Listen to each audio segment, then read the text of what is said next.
Another thing that we learned in converting from our Paradox Excel system to TechWorks is that the most important ingredient in all this are the people. It's people who use the system. The system works. There's lots of other people using it. Most of them are pretty happy. Some are kind of crabby about it. But the people in our organization are really the ones that make or break the conversion and the use of the software. I'd like to just talk a little bit about some of the people things that you're going to probably experience and some suggestions on what you do to take those into account in your planning and to deal with people issues around donor management systems when they come up. First of all, you're probably going to have somebody who's really unhappy with the whole change. They were happy with the old system, they liked Excel spreadsheets, they thought they knew what was going on, and they don't trust new stuff. And for a variety of reasons. They may have been burned before and have a healthy skepticism, and others just don't like tech things, and they would rather write it all out or type it all out longhand. So they're going to be naysayers, and it's important that you listen to what their concerns are, because sometimes they're actually right on the mark, and they see things that you don't see. So when they warn about something, we found it really helpful to listen to what they were concerned about and to see if in fact we had a solution.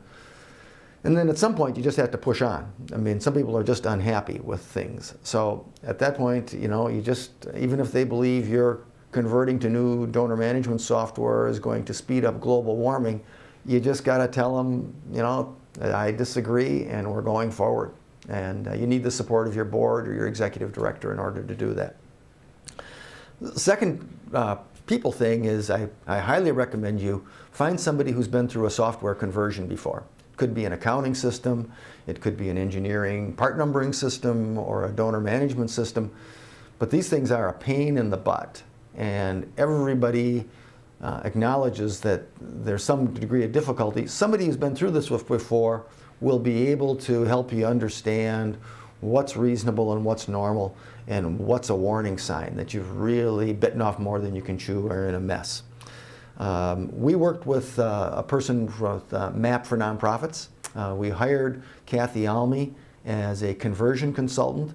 MAP for Nonprofits was really good in just having initial conversations to help us ask ourselves the right questions, and then we were able to find a conversion consultant through that.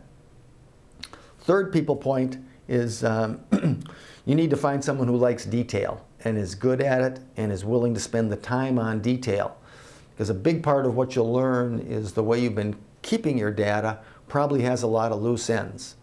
When we started our conversion, we thought we had about 7,000 names in our database. When we got the conversion completed, we had just over 2,400. And the reason why we had so many names is because we hadn't paid close enough attention to detail when it was in this loose format. So Jim Nelson, James Nelson, James T. Nelson, those are all three different people in your database.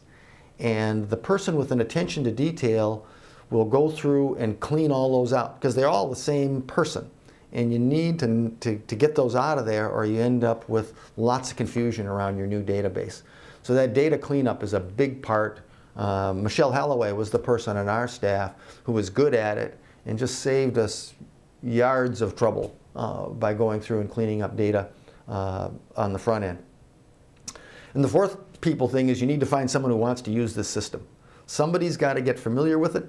They've got to want to work with this. Usually they've had some database experience before or are very eager to learn, and you need that person who's going to be in there every day using it, and they become your expert. If you don't have that person, all the other users just struggle and they have to learn something every time they go through it. So the people part's a really key part, and those are the four things that I would encourage you to think about. Who's likely to be unhappy? They need some special attention, and they may be right on certain things. Find someone who's done a software conversion before.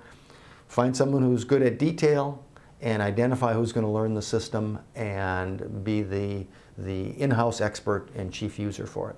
Good luck.